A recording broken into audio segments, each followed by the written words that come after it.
We finished the third book of the Torah this Shabbat by reading two parshiot, Behar and Bechukotai.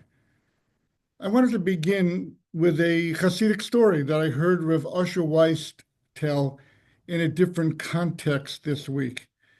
It's an interesting story, and I think it fits in with the theme that I want to develop from some of the details in this week's Torah reading. It's a story about Rav Zusha of Hanapol, one of the early Hasidic masters, and he gives you exactly all the details about his life, and I don't remember them right now. But he was studying diligently in his hometown with his group of Hasidim, and there was very little food in the town, and everyone was hungry, and it was reaching a point where people started looking to the Rebbe and saying, okay, let's take a break, let's do something, maybe some kind of a miracle, an appeal, something to muster more food for us and more nourishment, because after all, we're all getting very hungry. And yet Rav Zusha seemed to be not tuned into the needs of the people around him, which was surprising. Another day went by, people were beginning to become very famished. They became a little hard to concentrate on the Torah learning that they were doing. And finally, one person spoke up and said, Rav Zusha, we need nourishment. Perhaps you should take a break from the learning and the studying, and we should walk out to the edge of town. There's a wealthy woman there whom we all know is generous and kind, and we should knock on her door, and we should ask her to help us, support us. And for some reason, he demurred and continued learning a little bit more, and then he saw that it was very hard for the group to concentrate. So he got up, and of course, all the Hasidim followed him. He walked out down the street to the edge of the town.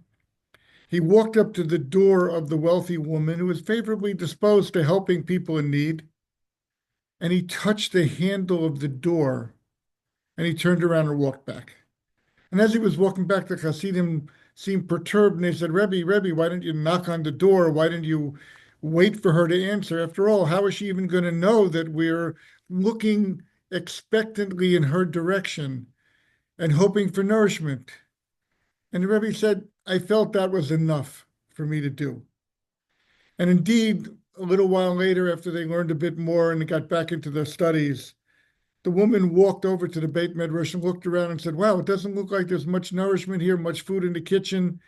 Let me run home and restock things here so that everyone will have enough to eat. And she did so, and the Hasidim celebrated. End of Hasidic story. What's the point? In an interesting way, the point illustrates an attitude towards living your life in dynamic connection with God. And that always raises the question, how much effort, how much, as we say in Hebrew, hishtadlut, how much toil should we place into satisfying our immediate needs versus having enough energy and mind space and focus to satisfy our spiritual needs and to build a future life and to draw closer to God. And that's always a big issue. Famously, the Talmud talks about Hillel, the sage, and Hillel would work just enough during the day to earn a basic subsistence for himself and his family. He would bring the money home to his wife, and then he would go to the study hall and study. And then the one time he couldn't afford it, he climbed up on the roof, and it was cold, and it started to snow. He didn't have the money even to get in for the studying, and he almost froze to death. But he was living his life in a certain exactitude, which is beyond us. I'm not suggesting this for you or for me, but because it points in the direction of a steady, dynamic interaction with God, and with a sense that ultimately there's such a thing as trying too hard. There's such a thing as, we know, people amass great wealth and sometimes they lose it, or they're not healthy enough to enjoy it. All these ideas point in the direction that in relationship to God, we're trying to seek a balance. And we have this throughout Pirkei Avot. An example, and I don't have the source of the Mishnah written down, it says, make your worldly work temporary, meaning not your fixed thing in life, and make your Torah study more central to your living. And it points in the sense of a balance between the two. But it's not a sense of deprivation. Rabbi Yehuda Nasi, the great leader, the redactor of the Mishnah, lived with great wealth. And he taught Torah. and he studied Torah. So it's not a vow of poverty. It's not seeking to live at a base level. It's rather a sense of a person feeling as though there's me and of course my family and those people I'm responsible for, and poor people in my city and a whole expanded circle. And then there's God who apportions things out properly. And I have to interact with God if it seems that I need to work a bit longer for my sustenance, I do so. And what Rav Asher Weiss concludes in this discussion, he says very nicely, he says, we have one job, not to become arrogant and full of ourselves when we do particularly well, and not to become depressed and despairing if times are more difficult for us. So again, it's an emotional balance. And this balance, like Maimonides' golden mean, points in the direction of, because my focus ultimately is on the spiritual achievement of the world. And of course, I am responsible to provide for myself, provide for my family, to show God that I am doing my part on all fronts to live a fulfilled, complete, responsible life. That's the point of the story. And we see this Hillel in terms of this dynamism. Hillel in chapter 1, Mishnah 13 of Pirkei Avot says, a person's either increasing knowledge or decreasing knowledge. In other words, knowledge is not something that you can put in a safe deposit box and then ignore for a while and go off and do something else and then come back to it, but rather the advancement of understanding, the spiritual growth of the person. All these things require a person to be mindful of at all times and to see themselves as a growing spiritual person, because that's the ultimate purpose of life. And it also puts the lie to the notion that being very religious is to be living a very static, simple life. That's not what God intends either. It's not a question that I wake up in the morning, I trust in God, I put on my tefillin and I daven, I go to my job, everything's in God's hands. No. And I want to point out that, and even when the Torah promises us serenity and trust, and the greatest blessing is peace, but peace does not translate in the mind, in the lexicon of the Torah, in the lexicon of the Jewish people, as stagnation, as a lack of dynamic living, as a lack of dynamic interaction between us, each individual and God, and each individual and the people around him or her. That's not what it's meant to be. Life is meant to be robust, growth-oriented, and being mindful of many, many, many different levels of need, from the spiritual to the physical to the emotional, all at the same time. And certainly those of us who have children or parents, those of us who are teachers, we have that special responsibility to not focus on one aspect of life versus another. And in a way, it reminds me of something I read recently. A young woman, not a young woman anymore, she was a classmate of mine in the Hebrew Academy of Washington, who was an outstanding student. And when a classmate of ours met her, he reported recently she went on to a very distinguished career. But when she was asked about what did you get out of your years at the Hebrew Academy, she said, I'll tell you the truth. Half the people seem to say Zionism was the most important thing. Half the people seem to say Torah study was the most important thing. I took a little bit of both, and neither were important to me. Sarcastic remark, but something that just shows that having a large plate filled with priorities doesn't exempt any of us from any one of those priorities to be thrown off the table for the time being and ignored and thrown away. We have to be good parents and be good spouses and be good employees or employers, however the case may be, and good students of Torah and people seeking out spiritual growth, just as Hillel says in Pirkei Avot, and people who are intent on growing our stature on all fronts in a balanced way, where we're not sacrificing one for the other. Another Mishnah in Pirkei Avot says, person never has the right to say, when I get a chance, I'll study Torah. After I make my first 100 million, I'm going to go to Israel and I'm going to join a kollel and I'm going to devote myself to spiritual learning. And the Mishnah says very clearly why. Why? Because that time will never come. That time will never come. And we know that can happen for many, many reasons. Number one, maybe I don't ever hit the 100 million mark. Number two, maybe when I do, I decide 100 million is not enough for me. Whatever the dynamic is, the Pirkei Avot as a whole, and in particular, stresses the idea of a person being working and diligent and growth-oriented on many fronts at the same time, carrying many responsibilities upon their shoulders, and to live it dynamically where our ultimate reliance is on God's kindness and God's good. And with that in mind, I want to point out this sense of stagnant peace. The farmer getting up every day and walking to his fields and doing his chores and coming home and eating a good meal and resting in the afternoon. That type of life, or to translate it into modern American terms, to be an actor who stars in 2 productions a year and earns millions of dollars from it, and other than that, is a person of leisure whose only concern is, where's my next vacation going to be? Those are not ideals of the Torah, because that's not dynamic living. That's not what the Torah defines as dynamic living. And on top of it, the Torah throws in what really we should understand as disruptors. And this brings us to the first of this week's Torah readings, Behar, which lists the laws of Shemitah and Yovel. Now, we know, for example, Shabbat every 7 days is a big disruptor. I'm working hard to grow my business, and comes Friday afternoon, and I put my closed sign on the door, and I go home for Shabbos. And I resume Saturday night or Sunday morning, as the case may be, or Monday morning, depending on exactly what stage in life I'm in.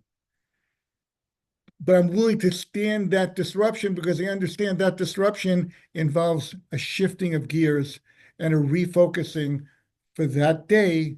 It should be a more spiritual day, a completely spiritual day. We get an extra neshama, an extra soul.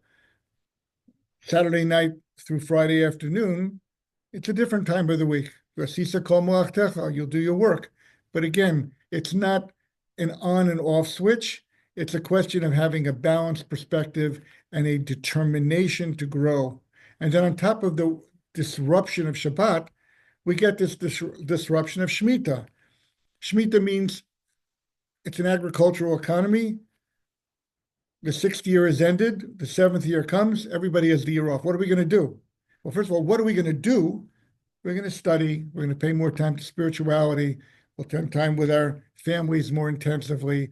We'll assess things just like we do on Shabbat for 1 day a week. We'll do it for a year.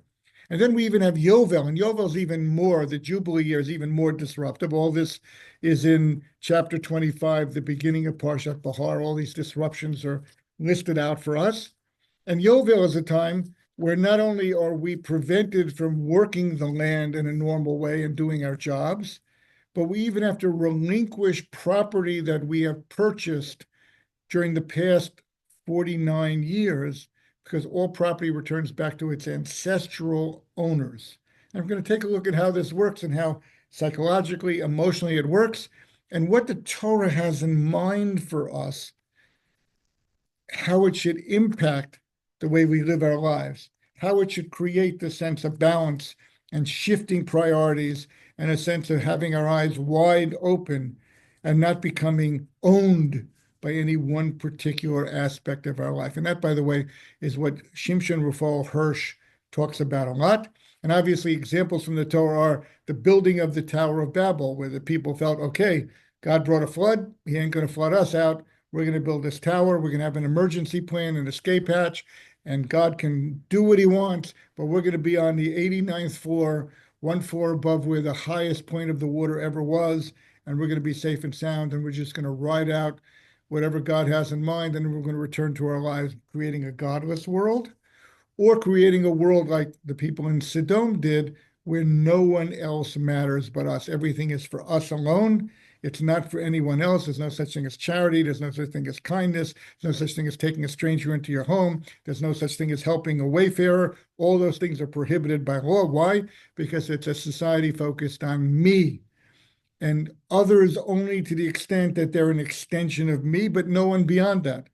again, a redefinition of what it means to be a responsible human being.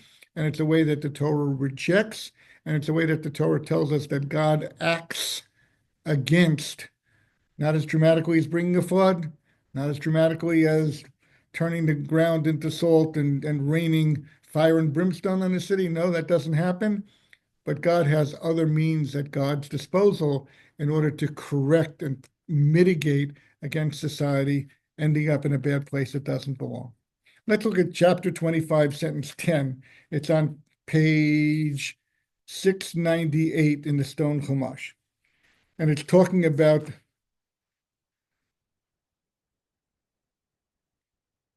it's talking about the Yovel here. Talking about the Yovel here, there'll be 7 years. I'm sorry, if you pick it up on the page before, on chapter 25, sentence 8, you will count 7 years, 7 times, and you're going to reach the 49th year, and then it's going to become, you're going to blow a shofar, and it's going to be true, and it's going to be Yovel. And what happens? V'kidashtem et shnat ha-chamishim shana, v'krotem deror bo'oretz l'chol yoshveha. This becomes a Jubilee year, and it's freedom time. All the slaves go free, whether they want to or not, and all the lands returned back to whom they originally belonged to. Now, what does this mean? This places a positive commandment, the way it's understood. There's a positive commandment on any of us that if we have purchased a piece of land in the land of Israel, and we've owned it for 5 years, 10 years, up to 49 years since the last time it was Jubilee year, we have a requirement to give that land back to its ancestral owners. Our purchase ends, and our purchase is no longer valid, and it has to be returned back to where it belongs. And then you turn to sentence 23 on the page after that, page 700, and you read the following.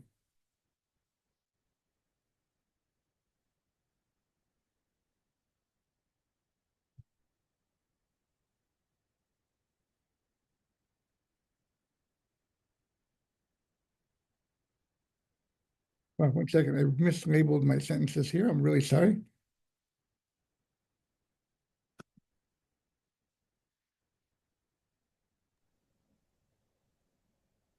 The land shall not be sold in Sentence perpetuity. 23, I'm sorry, I caught myself here. The land shall not be sold in perpetuity, for the land is mine, for you are sojourners and residents with me. So here the Torah is giving a summation of the nature of this requirement that I return the land back in the 50th year. And the Torah is saying, why is this here? It's here to change your mentality, to change the way you think about owning land. And land ownership, of course, is the most dynamic right in almost every society. Myriads of laws of establishing ownership of land, property rights, deeds, how they're transferred from one person to the other, rights of public domain, all these laws appear every place. But here the Torah is saying is there's one goal in mind, that we should understand that we're living in God's world and we are sojourners and residents. Rashi says that this adds a negative prohibition on top of the positive commandment we read in sentence 10. Sentence 10, according to Rashi, says, if you purchased a piece of land, you must, the mitzvah is you must return it. And sentence 23 is saying, and if you don't return it, you are violating a negative commandment of holding the land as if you bought it in perpetuity. Interestingly enough, Nachmanides disagrees with Rashi's interpretation, and he has a very good question on Rashi. We're not going to defend Rashi here, although he could be defended. Says the land shall not be sold in perpetuity. Says if it was adding a negative onto the positive commandment to give back the land, it should have said the land shall not be bought in perpetuity. And the Ramban here says something very amazing and very interesting and very insightful, and that's what triggers this class. The Torah here is speaking to going back to the original sale. So imagine it's a year after the Jubilee year, and I'm buying your ancestral home. I'm giving you a lot of money because I've been owning it for 49 years. And I tell you, let's get real here. You're a poor schnook. I'm building dynamic buildings. I'm a great farmer. Yeah, 50 years from now, I'll give you back the land, but I'm just going to buy it from you again because that's the way life really works. Don't kid yourself. So implicit in the sale is really the sense that it's perpetual sale. And if I were to put that through as the buyer of the property, you, the seller, would probably say to yourself, yeah, he's probably right. I really am selling this land forever because after all, I'm not making a go of it. He's a wealthy guy. He has the cash to buy the land for me. He's going to develop it. He's going to become richer and richer. What's going to change 49 years from now? We're going to be in the same boat. And therefore, the prevailing mentality will be, yeah, there's these technicalities. The land goes back and forth every 49 years.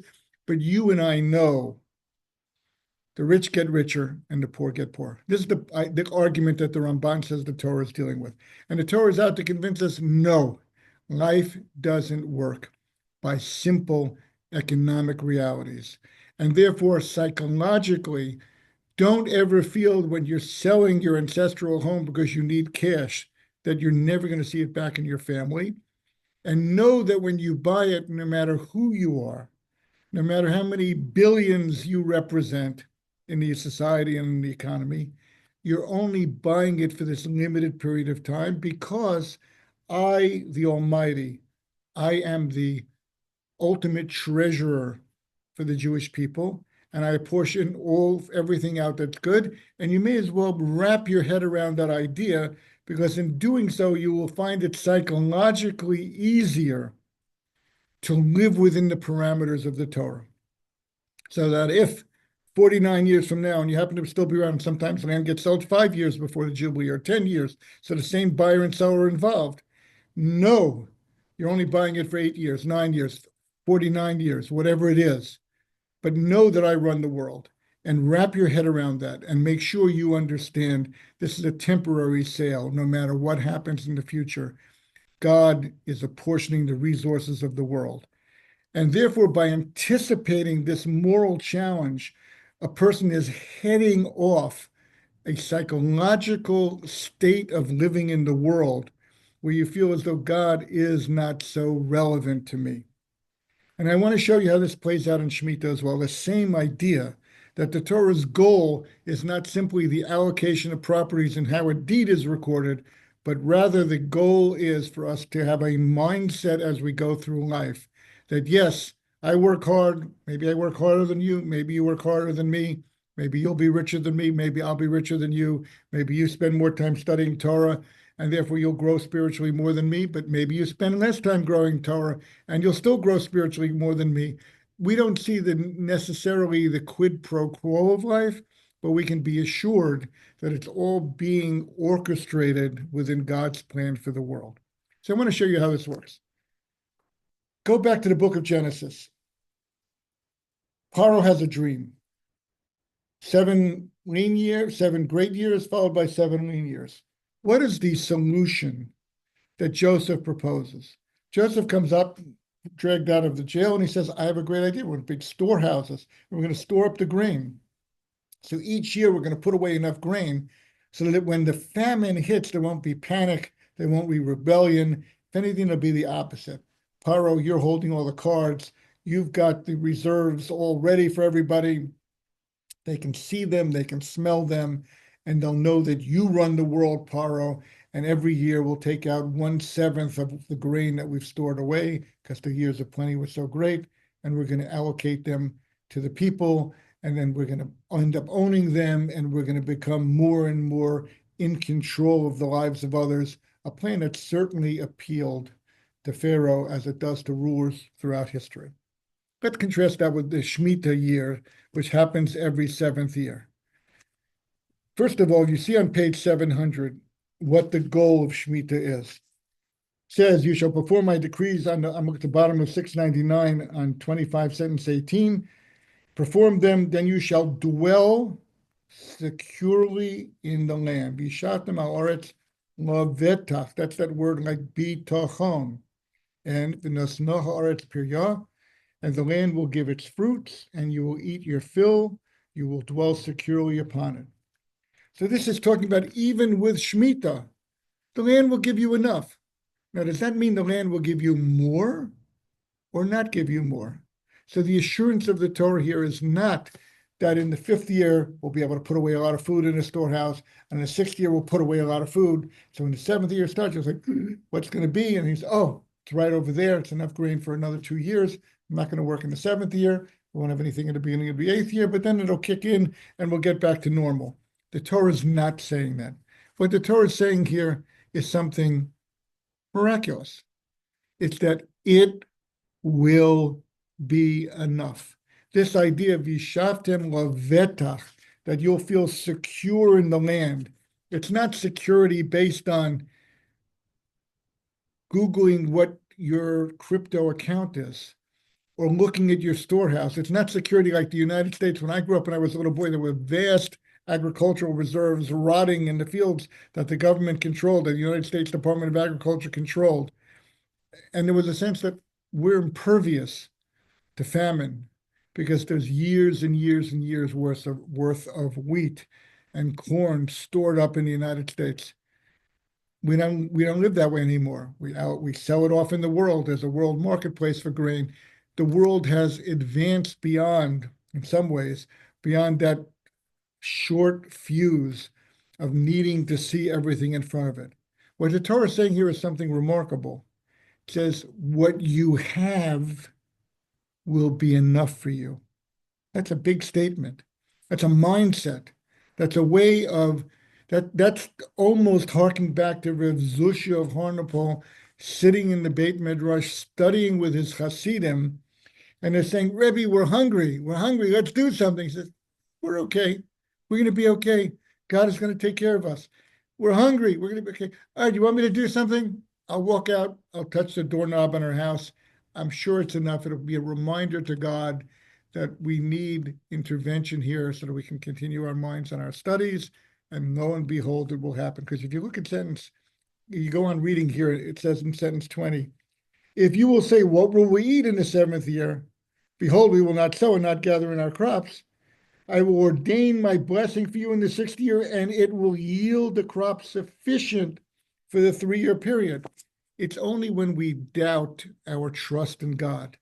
It's only at a time where we are lacking in our ability to feel secure and to feel trusting in God and to understand that God ultimately takes care of us. So then God says, okay, you want to be like the Egyptians at the time of Joseph?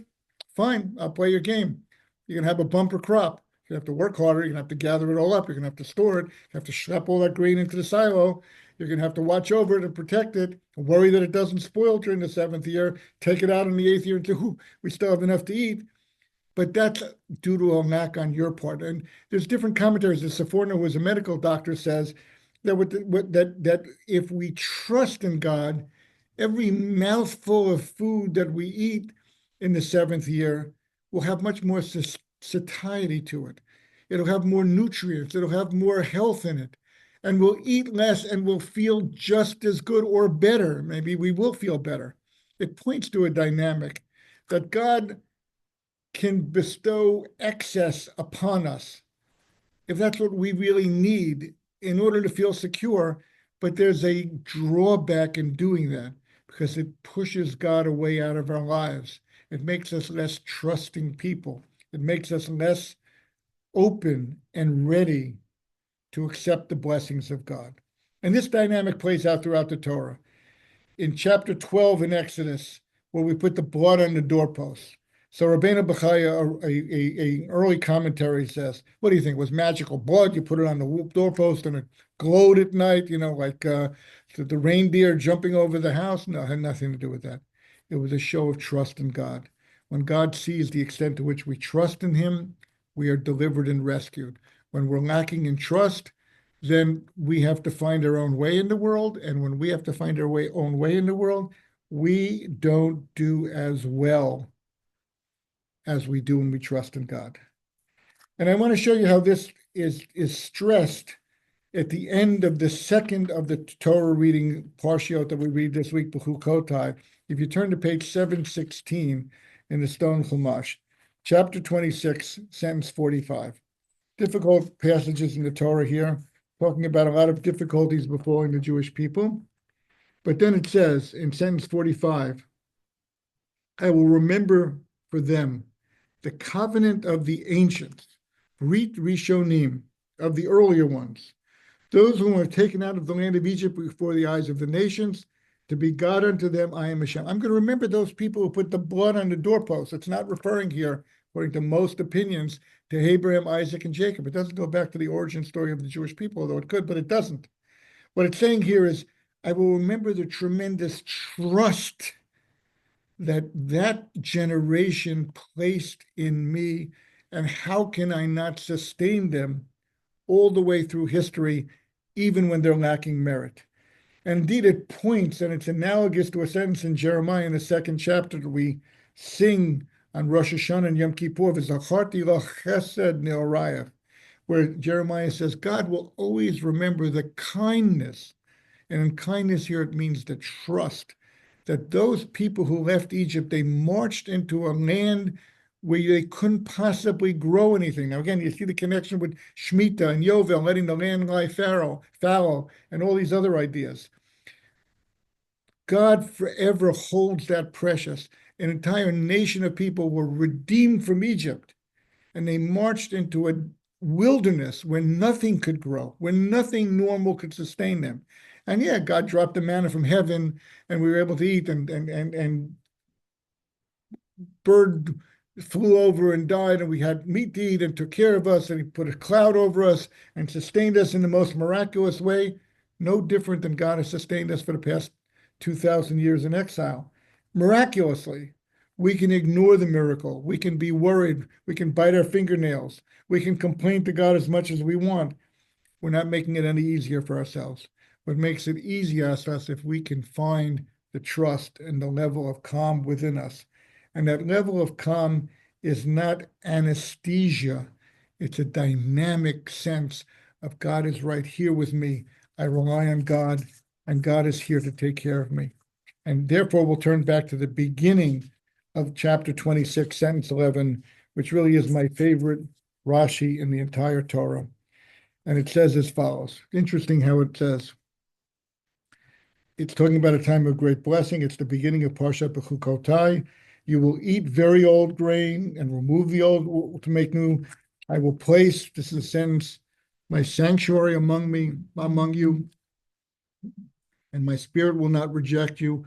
I will walk among you, and I will be unto you a God unto you, and you will be a people unto me. Now, this idea of I will walk among you, and you will be a people unto me, and I will be a God unto you, is talking about a dynamic association. And this evokes the sense of Adam and Eve in the Garden of Eden. Adam and Eve in the Garden of Eden, unlike the popular concept, they weren't sitting on hammocks all day, saying, bring me another fruit from the tree I can eat from. They were rather living in a perfect setting of cognizance with God. And hence, when God comes to go for a walk with them, and that's the word used here, v'hitalachti b'tochechem, in the beginning of sentence 12, I'm going to go for walks with you. What does it mean to go for a walk? Because I want you to understand me, and I want to understand you. I want you to learn to trust in me out of closeness and security. And I want to see within you that trust and that closeness so that we can maintain this level of bond of awareness at all times. That's the evocation. That's the sense of what peace means. Peace is not a static, anesthetized state of living. Yeah, God takes care of everything. I have nothing to do but trust in God. But rather, it's a dynamic, and as Hillel says, growing relationship between us human beings, between us, the Jewish people initially, and God Almighty, and ultimately all mankind and God Almighty, as they learn from us and as they imitate our ways, where there's a like in the sense of any other intense relationship. It's not a static relationship. It's an ever deepening sense of connection, of each one understanding the other, and each one therefore becoming more deeply bonded and connected to the other. There's a dynamism to it. There's a explosive sense of increasing self-awareness, increasing growth, and all the things that devekut b'Hashem, that connection to God, mean. And it's something that can grow and grow and grow. It can take over a person's life to a greater and greater extent. And ultimately, in the end of days, when we hark back to the time of the Garden of Eden, we won't have to divide our time between the spiritual and the physical, because our lives will be so overwhelmingly spiritual, and they'll be so overwhelmingly intertwined with our relationship with God that everything will fit into its place, and there'll be a dynamic sense of growth, the true definition of what peace is and what peace is meant to happen.